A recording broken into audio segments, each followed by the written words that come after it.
নমস্কাৰ এই মুহূৰ্তত আন এক গুৰুত্বপূৰ্ণ খবৰ মৰিগাঁৱত নিখাই নিৰ্বাচন কেন্দ্ৰিক দুটাকৈ সংঘাতে লৈছে ভয়ংকৰ ৰূপ বিজেপি প্ৰাৰ্থী আইমণি পাটৰৰ বিৰুদ্ধে এবাৰ আন এক গুৰুতৰ অভিযোগ আমি খন্তেক সময়ৰ পূৰ্বে এগৰাকী আপৰ প্ৰাৰ্থীক আক্ৰমণ চলোৱাৰ এক বাতৰি প্ৰকাশ কৰিছিলো আৰু এবাৰ মৰিগাঁৱত আন এক নিৰ্বাচন কেন্দ্ৰিক সংঘাতে ললে ভয়ংকৰ ৰূপ বিজেপি প্ৰাৰ্থী আইমণি পাটৰৰ বিৰুদ্ধে গুৰুতৰ অভিযোগ ৬ নং মণিপুৰ পৰিষদীয় সমষ্টিৰ বিজেপি প্ৰাৰ্থী আইমণি পাটৰ আৰু তেওঁৰ বিৰুদ্ধে ধনৰ লেনদেনৰ অভিযোগ উত্থাপন কৰিছে স্থানীয় ৰাইজে যাৰ বাবে দুটাকৈ ফৈদৰ মাজত হয় তুমুল বাকবিতণ্ডা আৰু ঘটনাস্থলীত উপস্থিত হয় আৰক্ষী আৰু আৰক্ষীয়ে আটক কৰি সোধপোছ কৰিছে কেইবাজনো লোকক এই মুহূৰ্তত আমি মৰিগাঁৱৰ খবৰ জনাই আছো একে নিখাই দুটাকৈ তিৱা স্বায়ত্ত পৰিষদৰ যি নিৰ্বাচনী প্ৰচাৰ হৈছিল সেই প্ৰচাৰৰ মাজতে দুটাকৈ সংঘাত হৈছে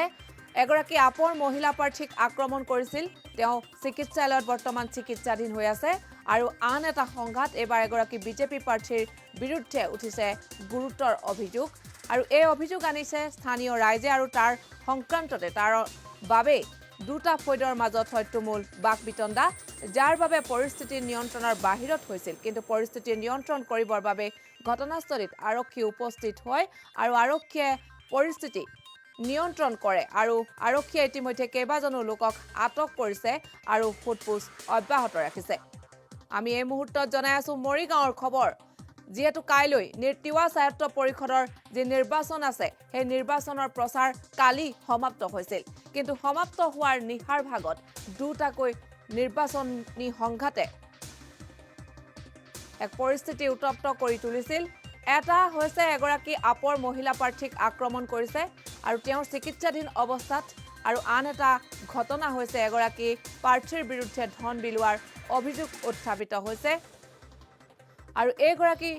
প্ৰাৰ্থী হৈছে আইমণি পাটৰ আৰু তেওঁৰ বিৰুদ্ধে গুৰুতৰ অভিযোগ উত্থাপিত হৈছে এই অভিযোগটো আনিছে স্থানীয় লোকে আৰু তেওঁ ৬ নং মণিপুৰ পৰিষদীয় সমষ্টিৰ বিজেপি প্ৰাৰ্থী তেওঁৰ বিৰুদ্ধে ধনৰ লেনদেনৰ অভিযোগ আনিছে স্থানীয় ৰাইজে আৰু যাৰ বাবে পৰিস্থিতি উত্তপ্ত হৈ পৰিছিল দুটা ফৈদৰ মাজত হৈছিল বাকবিতণ্ডা আৰু বাকবিতণ্ডা হোৱাৰ বাবে আৰক্ষী ঘটনাস্থলীত উপস্থিত হয় আৰু পৰিস্থিতি নিয়ন্ত্ৰণ কৰে আমি জনাই আছো মৰিগাঁৱৰ খবৰ যেহেতু তিৱা স্বায়ত্ত পৰিষদৰ কাইলৈ নিৰ্বাচন আছে আৰু এই নিৰ্বাচনৰ প্ৰচাৰ সমাপ্ত হৈছিল কালি নিশা আৰু যদিও কালি সমাপ্ত হৈছিল কিন্তু কালিয়ে নিশাৰ ভাগত সংঘটিত হৈছিল দুটাকৈ নিৰ্বাচনীমূলক হিংসা আৰু যাৰ বাবে মৰিগাঁৱত ইটোৰ পাছত সিটোকৈ এনেধৰণৰ ঘটনা হোৱাৰ বাবে এক উত্তেজনাময় পৰিস্থিতিৰ সৃষ্টি হৈছিল এবাৰ ৬ নং মণিপুৰ সমষ্টিৰ এগৰাকী প্ৰাৰ্থীৰ বিৰুদ্ধে এক গুৰুতৰ অভিযোগ উত্থাপিত হৈছে যে তেওঁ ধন বিলোৱাৰ অভিযোগ উত্থাপিত হৈছে কিন্তু তাৰ পাছতে দুটা ফৈদৰ মাজত তুমুল বাকবিতণ্ডা হয় আৰু বাকবিতণ্ডাই এক ভয়ংকৰ ৰূপ ল'বলৈ যাওঁতে আৰক্ষী আহি উপস্থিত হয় আৰু আৰক্ষীয়ে পৰিস্থিতি নিয়ন্ত্ৰণ কৰে কিন্তু ইতিমধ্যে কেইবাগৰাকীকো আৰক্ষীয়ে আটক কৰিছে আৰু আটক কৰি সোধপোছ অব্যাহত ৰাখিছে খবৰ আমালৈ প্ৰেৰণ কৰিছে সংবাদদাতা মৰিগাঁৱৰ সংবাদদাতা জিন্তু ডেকাই এই মুহূৰ্তত মন্তব্য আহিছে আমি মন্তব্য শুনাব বিচাৰিছো